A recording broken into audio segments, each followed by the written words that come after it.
Bien-aimés dans le Seigneur, bienvenue dans notre émission Femmes émancipées en Christ. Donc, si vous nous avez suivis la dernière fois, vous avez vu qu'on avait parlé, Maman Ruth nous avait parlé de la différence qu'il y a entre la femme émancipée tout court et la femme émancipée en Christ. Donc, on a pu quand même ressortir de là avec une idée claire de ce qui était la femme émancipée en Christ. Donc, aujourd'hui, on continue encore dans la même lancée. Je vais passer la parole à Maman Ruth qui va nous dire de quoi elle va nous parler aujourd'hui. Bonjour Maman Ruth. Bonjour, Sœur Joël. Merci beaucoup pour cette introduction merveilleuse. Bien-aimés dans le Seigneur, nous vous saluons dans les précieux et merveilleux nom de notre Seigneur et Sauveur Jésus-Christ qui nous a permis d'être devant vous en ces jours. Merci toujours à Papa Pierre Mukandila, l'ange de cette église qui nous a permis de pouvoir vous apporter cette émission et nous édifier tous ensemble au travers des oracles de l'Éternel. Alors, par rapport à notre émission, comme la fois passée, comme la sœur Joël venait de le dire, c'est toujours l'émission Femmes émancipées en Christ.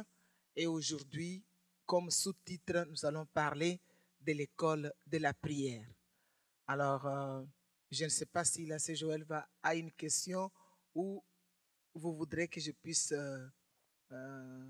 donner le briefing ou vous allez poser une question. Waouh, quel beau thème, école de la prière.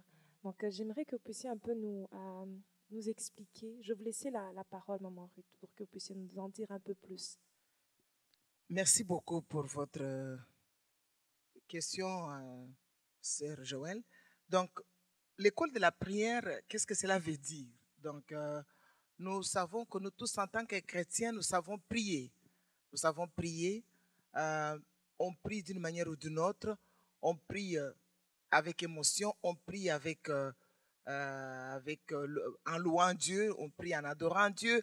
On prie en faisant une prière d'autorité pour chasser les démons.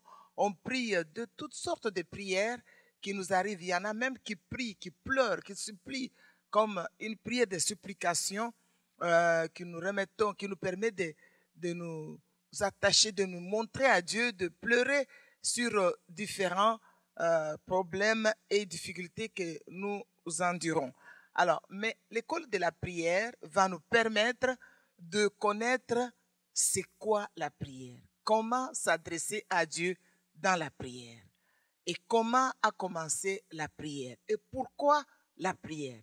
Toutes ces questions, bien-aimés dans le Seigneur, nous allons les répondre par cette école de la prière. Et à la fin, je dirais, nous avons comme une grande requête que nous allons quand même implorer l'Éternel aujourd'hui à la fin de notre enseignement court sur l'école de la prière.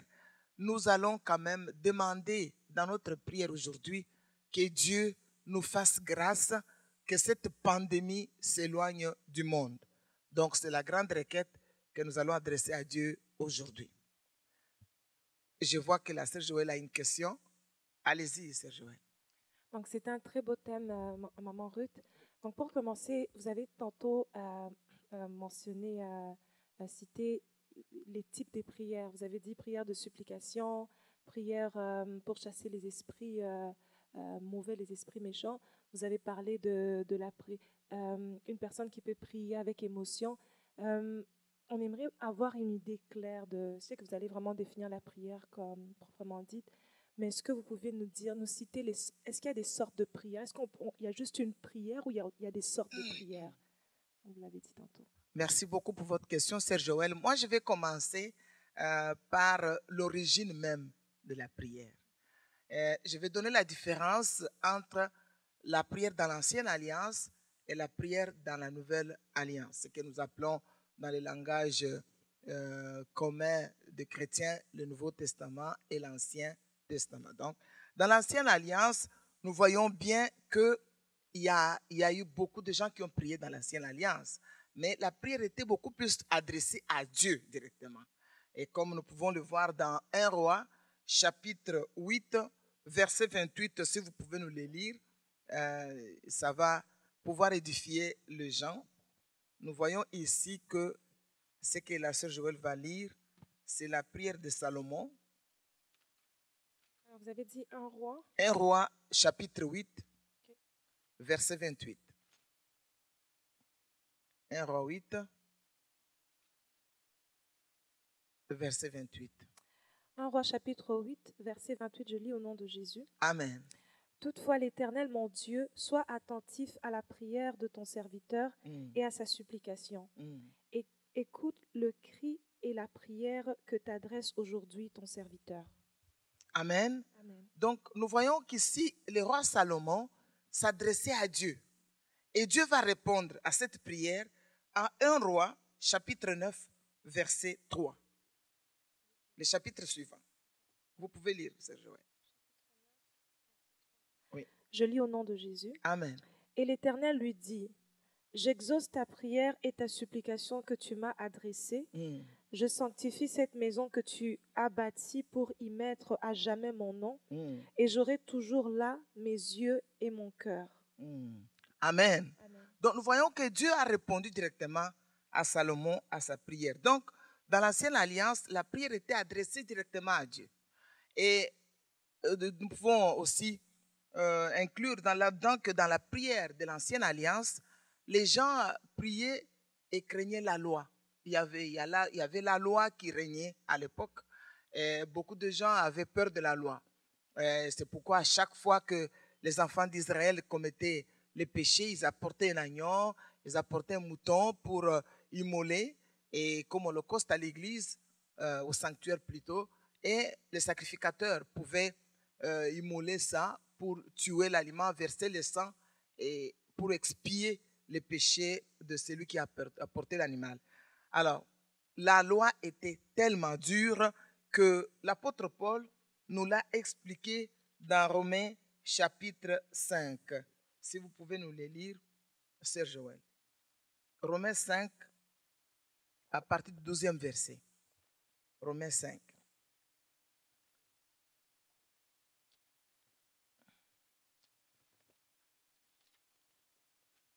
Non, vous allez commencer par, je m'excuse, Hébreux chapitre 10. Hébreux, verset 9. Hébreux 10, verset 9. Bon, commence un peu plus tôt, verset 7. Je lis au nom de Jésus. Amen. Alors j'ai dit, voici, je viens. Dans le rouleau du livre, il est question de moi. Pour faire, ô Dieu, ta volonté. Après avoir dit d'abord, tu n'as voulu et tu n'as agréé ni sacrifice, ni offrande, ni holocauste, ni sacrifice pour le péché. Voici, je viens pour faire ta volonté. Il abolit ainsi la première chose pour établir la seconde. Amen. Là, nous voyons que Jésus abolit la première alliance pour établir la deuxième, la seconde. C'est-à-dire quoi? Il a aboli la loi. Il a aboli la loi. Il a établi la seconde qui est la grâce. Et puis nous allons Romains 5. Romains 5. L'apôtre Paul nous explique très bien. Verset, à partir du 12e verset. 12e verset plutôt. Oui. Merci. Romains 5, chapitre 5, verset 2, je lis au nom de Jésus. Amen. C'est pourquoi, comme par un seul homme le péché est entré dans le monde, et par le péché la mort, et qu'ainsi la mort s'est étendue sur tous les hommes, parce que tous sont péchés, sont privés de la gloire de Dieu, je présume. Non, lis ce qui est écrit. Je continue, okay. Oui. Parce que tous sont péchés, point. Car jusqu'à la loi, le péché était dans le monde. Or, le péché n'est pas imputé quand il n'y a point de loi. Stop. Qu'est-ce que l'apôtre dit? L'apôtre dit, car le péché n'est pas imputé. Vas-y. Quand il n'y a point de loi. Quand il n'y a point de loi. Donc, dans l'ancienne alliance, les gens, tout ce qui s'est passé, c'était basé sur la loi. Donc, les gens devaient absolument mettre en pratique la loi. Ils craignaient la loi. La loi était trop dure. Dieu punissait même. Si tu vas lire dans les livres de Lévitique, tu vas voir comment il y a beaucoup d'interdictions par rapport à la loi. Comprenez? Et Dieu dit dans cette énumération de certaines lois, à la fin on dit toujours la personne qui va transgresser sera exterminée. sera retranché. Donc Dieu était trop dur. Dieu punissait. Donc la prière était basée sur ça et les gens avaient peur de la loi. Continue. Oui. Cependant, la mort a régné depuis Adam jusqu'à Moïse, Mm. même sur ceux qui n'avaient pas péché par une transgression semblable à celle d'Adam, Mm. lequel est la figure de celui qui devait venir. Mm. Mais il n'en est pas du don gratuit comme de l'offense, Mhm. car si par l'offense d'un seul, il en est beaucoup qui sont morts, à plus forte raison, la grâce de Dieu et le don de la grâce venant d'un seul homme, Jésus-Christ. Mhm.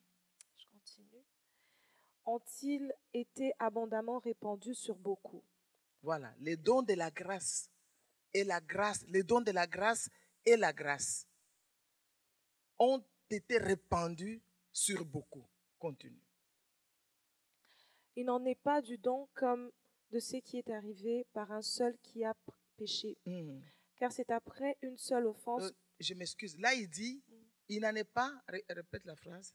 Il n'en est pas du don comme de ce qui est arrivé par un seul qui a péché. Il n'en est pas. Donc, il différencie la grâce et la loi. Il dit, ce n'est pas le don qui a fait qu'un seul est mort et la mort s'est répandue sur beaucoup. Continue. Car c'est après une seule offense que le jugement est devenu condamnation. Voilà. Tandis que le don gratuit devient justification après plusieurs offenses. Mm. Si par l'offense d'un seul la mort a régné par lui seul, à plus forte raison ceux qui reçoivent l'abondance de la grâce et du don de la justice régneront-ils dans la vie par Jésus-Christ lui seul. Ceux qui reçoivent, répète-moi ça s'il vous plaît. Ceux qui reçoivent.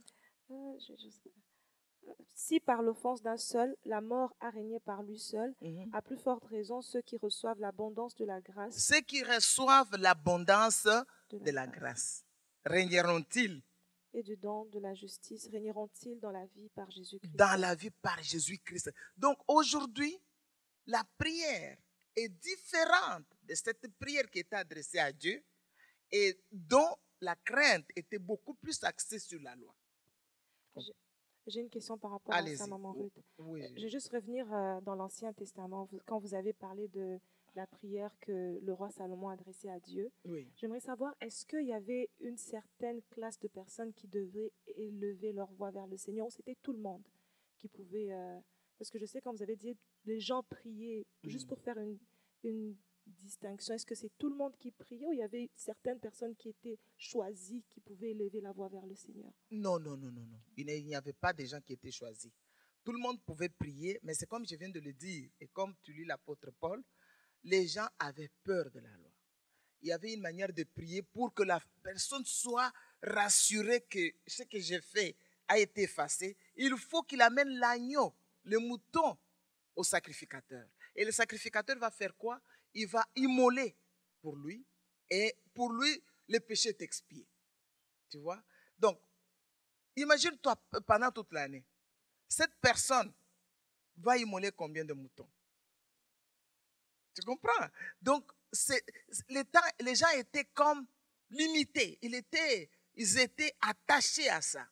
S'il n'a pas immolé, s'il a commis un péché et qu'il n'a pas immolé un agneau ou un mouton, ils ne sont pas calmes dans la maison. Ah, mais on a fait ça, mais on n'a pas... C'est comme aujourd'hui. Il y a certains chrétiens qui croient que Dieu est un père qui punit, est un père qui...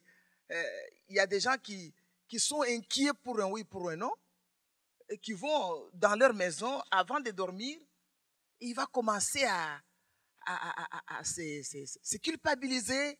Ah, j'ai fait ça, vraiment, si je ne prie pas, Dieu ne va pas m'exaucer. Il y a que l'attachement à Dieu par émotion, par sentiment. Beaucoup de chrétiens ne sont pas attachés à Dieu avec un engagement de dire l'Éternel, c'est mon Père. Dieu, c'est mon Père qui m'a créé. Alors, je suis attaché à Dieu en tant qu'un enfant à son Père. Alors, quand j'ai cette assurance en moi, j'ai cette foi en moi, que j'ai un Dieu qui est mon Père. Si je dis, Seigneur, je vais dormir en paix, il est avec moi. Amen. Donc, ce n'est pas de commencer à s'inquiéter, de se culpabiliser, de rechercher des motifs, des raisons pour dire, ah non, non, si je ne fais pas ça, c'est comme si je ne pars pas à l'église, le pasteur ne va pas me voir, le pasteur me connaît. Si je ne vais pas à l'église, qu'est-ce que le pasteur va dire?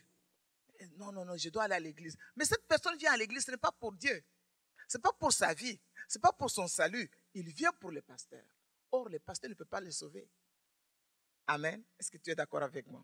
Donc, si le pasteur ne peut pas le sauver, comme cette personne qui vient pour le pasteur, est-ce qu'il sera sauvé?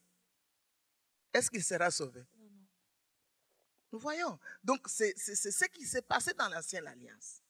Tandis que maintenant, dans la nouvelle alliance, où nous sommes engagés en Christ, où nous devons connaître notre identité en Christ, où nous devons savoir que Christ a rendu un grand sacrifice sur la croix à cause de nous. Il a versé son sang, il a payé notre liberté. Non, maman Ruth, je m'excuse de vous interrompre. Si je comprends bien, dans l'ancienne alliance, on était plus attaché à Dieu par motif, c'était par motif de conscience, juste pour que notre conscience soit genre... soit apaisée. Soit apaisée, voilà. Soit apaisée. Je sais que si je n'ai pas le choix de ne pas m'attacher à lui, mais ce n'est pas par amour, ce n'est pas parce qu'on ne reconnaissait pas cette dimension-là de la relation père et fils dans l'ancienne alliance. Donc, il n'y avait pas vraiment cet attachement, ce n'était pas par amour pour Dieu. Donc, je ne pêche pas parce que j'aime Dieu, mais je pêche parce que je sais que je risque d'être puni, je pêche parce que je sais que je vois un bourreau, moi je ne vois pas un père qui va nécessairement me redresser, mais je vois vraiment un bourreau. C'est pour ça que je dis, ok, je ne le fais pas parce que j'aime Dieu. Donc, oui.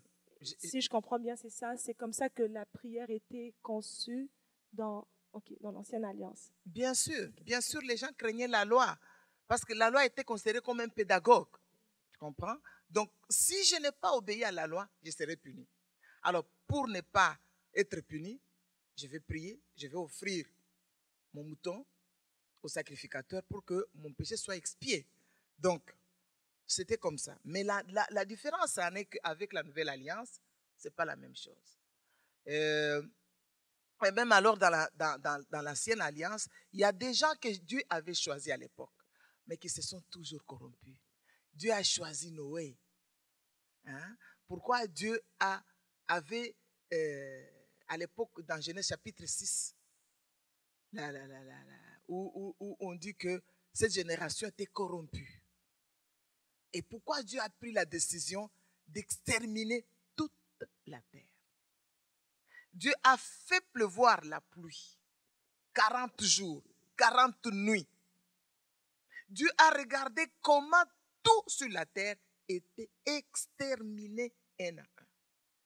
La pluie est tombée pendant 40 jours et 40 nuits. La seule personne qui était sauvée, c'était Noé.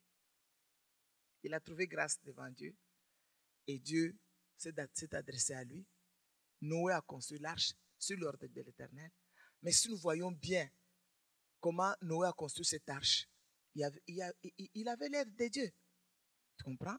Il avait l'aide de Dieu et Noé n'a sauvé que sa famille et tous les animaux que Dieu lui avait ordonné de rentrer dans l'arche. Mais plus tard, qu'est-ce que Noé n'a pas fait? On va le constater que Noé a bu du vin dans sa propre maison. Noé n'a pas pu continuer à honorer que ce que Dieu avait fait avec lui. Tu comprends? Alors, quand nous venons, après, Dieu a choisi Abraham, jusqu'à Moïse, la loi a continué à secouer le monde.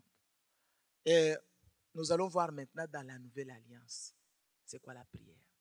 Il y avait des cas isolés dans l'ancienne alliance, si je peux retourner là-bas. Il y avait Élie qui était choisi, qui était le prophète, qui était vraiment assidu dans la prière.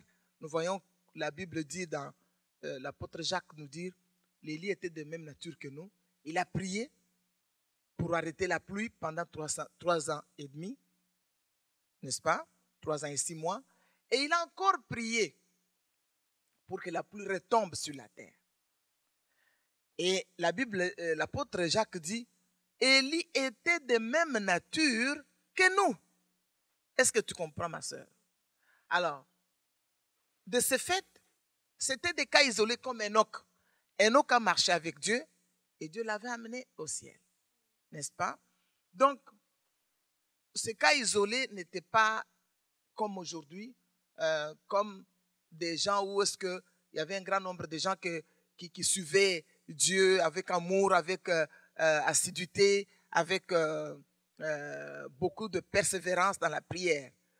Mais quand nous venons dans l'ancienne alliance, ma sœur, nous voyons que la prière n'est pas comme dans l'ancienne alliance.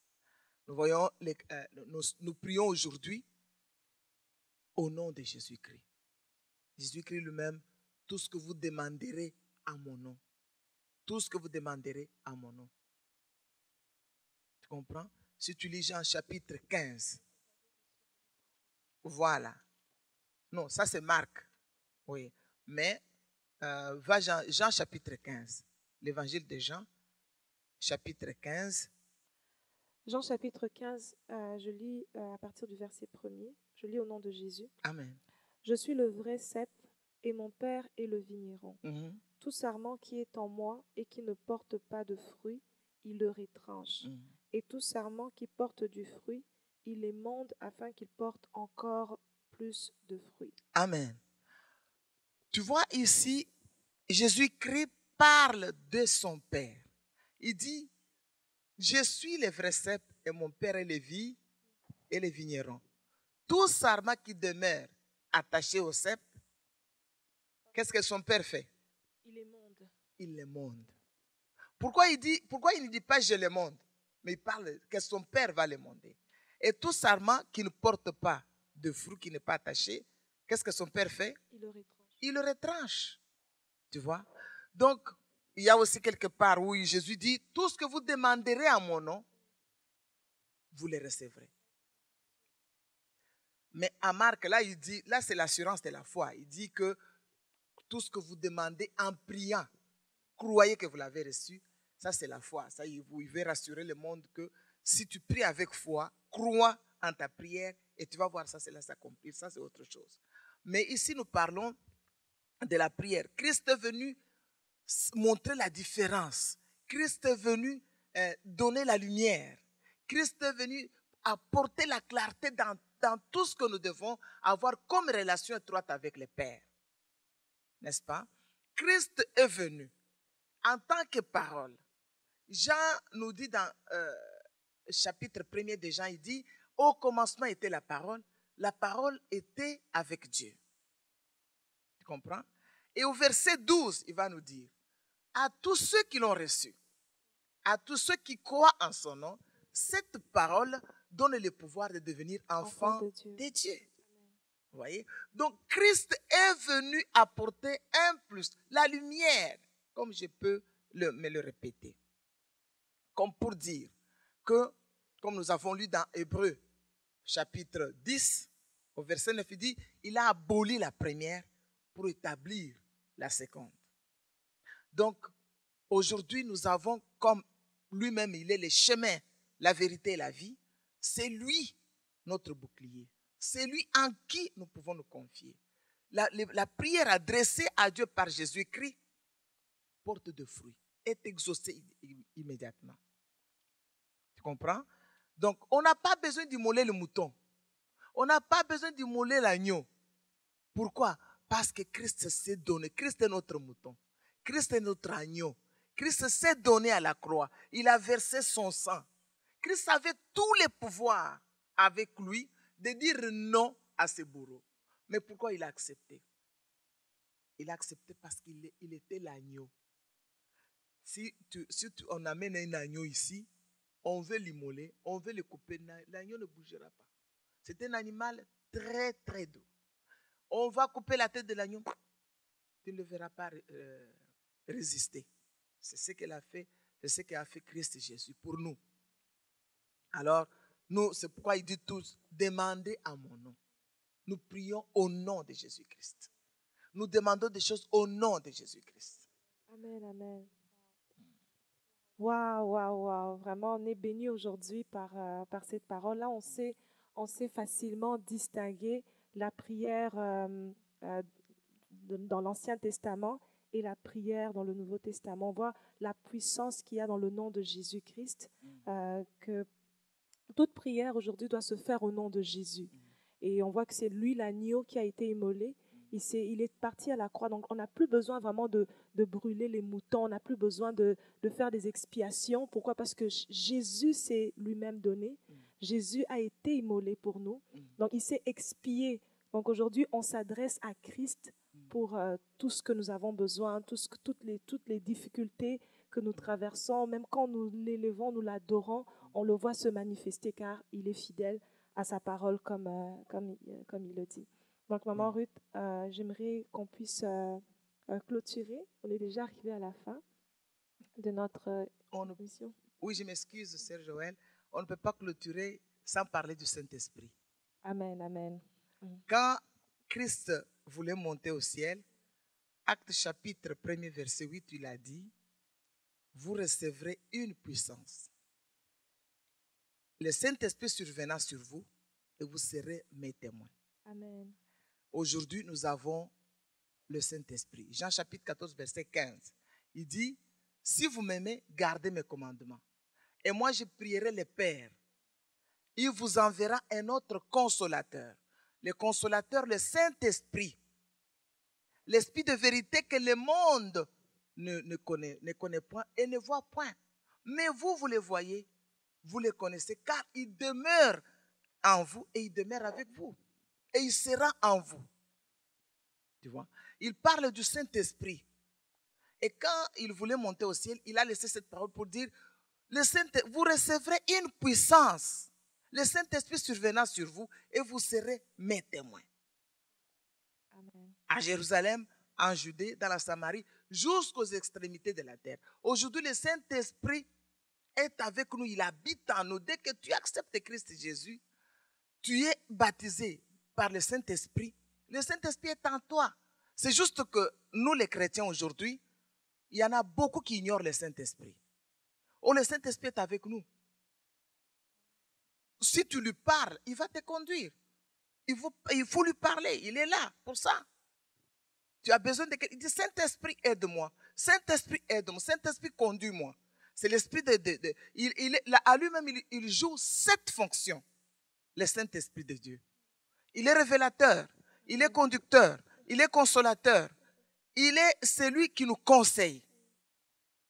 Il est enseignant, le Saint-Esprit de Dieu. Amen. Il nous soutient quand nous sommes faibles. Il nous encourage. Amen.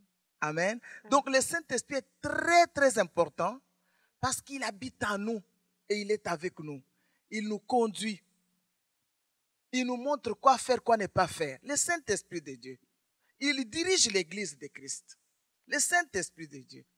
Donc, on ne peut pas clôturer sans parler du Saint-Esprit. Amen, amen, amen. Donc, c'est encore une autre dimension qui vient nous enrichir. Vraiment connaître que nous avons le Saint-Esprit comme ami. Donc, à chaque fois que nous avons un problème, nous pouvons nous adresser au Saint-Esprit. Donc, je bénis le Seigneur parce qu'on a parlé de la femme émancipée en Christ.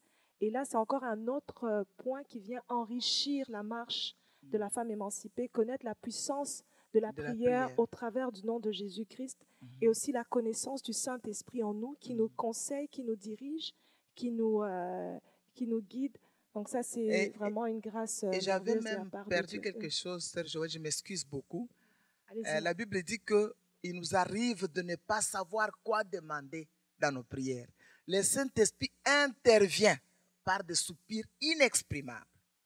Tu vois? Donc, il nous amène dans la prière aussi. Il prie parce que la Bible dit il sonde les profondeurs, même les profondeurs de Dieu. Voilà. Donc, gloire à Dieu pour cette parole que nous venons d'entendre. Vraiment, que Dieu soit loué. Nous sommes bénis par cet enseignement, Maman Ruth. Donc, je ne sais pas si vous avez un mot de la fin. Est-ce que vous voulez conseiller les femmes émancipées en Christ qui nous suivent? Oui, c'est comme je l'ai dit au début, nous avons une requête principale que nous pouvons demander à notre Dieu pour la pandémie. Nous tendons vers la fin de l'année. Que Dieu nous fasse grâce que cette pandémie puisse quitter le monde entier. C'est notre requête pour tous ces temps, que les femmes émancipées se mettent en prière, et les femmes émancipées en Christ Jésus se mettent en prière pour implorer, pour pleurer devant l'Éternel, pour implorer la grâce et la miséricorde de Dieu sur le monde entier afin d'éloigner cette pandémie du monde. Parce qu'il y a eu beaucoup de morts. Et c'est ça la fin pour moi aujourd'hui. La prochaine avec la soumission de la femme à son mari. Que Dieu vous bénisse abondamment, vous, toutes les femmes émancipées en Christ, vous qui nous avez suivis aujourd'hui. Donc, la prochaine fois, comme Maman Ruth l'a déjà annoncé, on va parler de la soumission. Donc, on a parlé de l'école de la prière aujourd'hui. J'espère que vous avez compris à quel point c'est important de prier au nom de Jésus-Christ. Vous avez compris la fonction du Saint-Esprit dans nos vies. Donc, soyez bénis et on vous souhaite une bonne soirée. Puis, on va se retrouver la prochaine fois. Au revoir.